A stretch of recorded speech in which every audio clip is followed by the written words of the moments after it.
కార్యక్రమానికి ఇచ్చేసిన భీమపట్నం సహాయ వ్యవసాయ సంచాలకులు విజయపట్నం గారికి, అలాగే విశాఖపట్నంలో జిల్లా సెక్రటరీ ఏడీ గారు బాలకృష్ణ గారు, అలాగే దుర్గాప్రసాద్ ఏవో గారు, రైతు సోదరులకు, అలాగే ముఖ్యంగా ఈ కార్యక్రమానికి మిమ్మల్ని అందరినీ దగ్గరుండి ఆహ్వానించి కబుర్లు చెప్పిన మా ప్రసాద్ రమేష్ గారు మంచి ఆదర్శం అయిపోయారు. ఆయనకి, సిబ్బందికి, రైతు అందరికీ నమస్కారాలు. అంటే ఈరోజు ఏంటంటే మనం ఏడీ గారిని అందరూ ఎందుకు పెట్టామంటే మీటింగు, ప్రస్తుతం ఖరీఫ్ సీజన్ ప్రారంభమవుతుంది.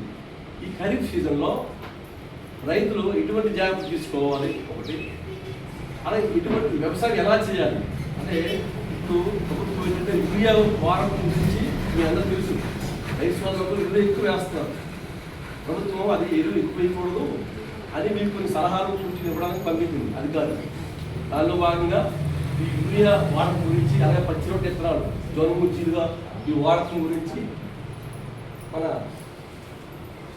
హరికృష్ణ గారు ముందుగా మీకు కొన్ని విషయాలు పెట్టారు. హరికృష్ణ గారు మాట్లాడుతూ పోతున్నాను.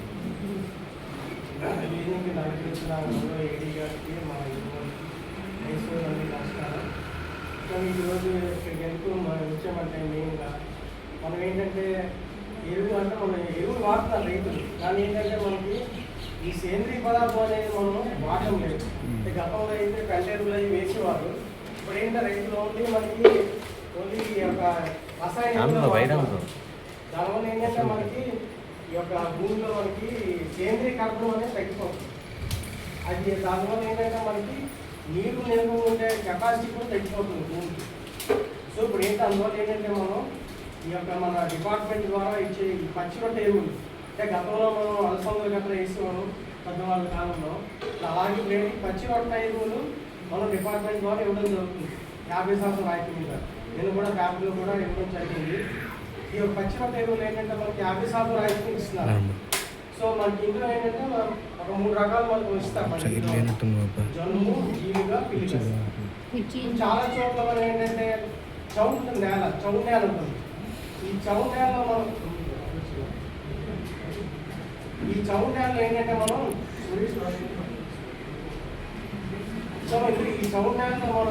ఈ చౌడు మనకి పోవాలని మనం ఏం చేయాలంటే జీలుగా అనేది మనకి ఇస్తాం. ఈ జీలుగా అనేది మనం మంచి విత్తనం ఉంది. ఏంటంటే మనకి ఒక 60 రోజుల్లో మనం కలిగిస్తున్నాం. 60 రోజుల్లో మనం ఏంటంటే సూపర్ ఫాస్ఫేట్ వేసి కలిగి ఉంటే మనకి ఏంటంటే ఈ చౌడు అనేది తగ్గుతుంది. అలాగే ఈ సేంద్రీయ కర్బనం అనేది పెరుగుతుంది, నీరు నిల్వనే కెపాసిటీ పెరుగుతుంది. సో మన ఈ రైతు సోదరులు ఏంటంటే జాగ్రత్తగా ఇప్పుడు ఎలా ఇస్తున్నారు కాబట్టి మరి అలవాటు చేసుకోండి. ఆల్రెడీ గతంలో వేసుకుని ఎలా వేసుకుంటారు వేరే వాళ్ళు కూడా దయచేసి ఈ జీలుగు విత్తనాలు తీసుకుని, అలాగే జీలుగుతో పాటు జనుము కూడా ఇస్తారు. జనుము విత్తనాలు, ఈ జనుము కూడా అంతే. జనుము కూడా మనకి ఏంటంటే ఒక 4-5 కేజీలు మనకి ఈ నత్రజని అన్నది మనకి ఇస్తుంది అన్నమాట. ఈ పచ్చి రొట్టె ఎరువు మనం కలిగి తిన్నప్పుడు అందువల్ల ఏంటంటే ఈ జనుము కూడా మనం వేసుకోవచ్చు. అట్లాగే పిల్లి పెసర, ఈ పిల్లి పెసర మనకి పశువులు కూడా ఉపయోగపడుతుంది. అలాగే ఇది ఏంటంటే మనకి నత్రజని మనకి లభ్యం అవుతుంది అన్నమాట. ఈ పిల్లి పెసర వాళ్ళు ఈ పిల్లి పెసర కూడా మనకి ఎకరానికి ఒక 3-4 కేజీలు మనకి వేసుకోవచ్చు. ఈ పిల్లి పెసర వేసుకొని కూడా మనకి మనం కలిగి ఉంటే చక్కగా మనకి ఏంటంటే కర్బనం, భాస్వరం, పొటాషియం అన్నీ కూడా మనకి ఇందులో ఉంటాయి. అన్ని డిపార్ట్మెంట్ ద్వారా ఎక్కువ వాడుకోండి. అలాగే జీవన ఎరువులు కూడా వేగంగా అలవాటు చేసుకోవాలి. ఇవన్నీ ఏంటంటే మనం ఈ రసాయన ఎరువులు తగ్గించి యూరియా కన్నా తగ్గించి మనం ఈ ఎరువులు మనం వాడుకోవాలి. సో ముందర పచ్చి రొట్టె ఎరువులు వేసిన తద్వారా కొంత నత్రజని, భాస్వరము, పొటాష్ కొంత అందుతుంది. అట్లానే ఈ జీవన ఎరువులు ఏంటంటే మనకి నత్రజని స్థిరీకరించే ఎరువులు ఉంటాయి మనకి. అందులో మనకి బ్యాక్టీరియా ఉంటుంది అన్నమాట. అందులో ఏంటంటే మనకి అజిటోబ్యాక్టర్, అజోస్పైరల్ మనం ఉంటుంది అన్నమాట. ఇవేంటే మన విత్తనాలు కూడా పట్టించుకోవచ్చు. పట్టించుకుంటే మనకి నత్రజని వస్తుంది. అలాగే పిఎస్బి అని కూడా ఉంటుందండి, ఫాస్ఫరస్ సాల్యుబుల్ బ్యాక్టీరియా. ఏంటంటే ఫాస్ఫరస్, బి అన్నది మనకి ఈ భాస్వరం అనేది మనకి ఈ మొక్కలు లభ్యం ఉంటుంది. సో ఇవి కూడా మనకు అలవాటు చేసుకొని వాడుకోవాలి.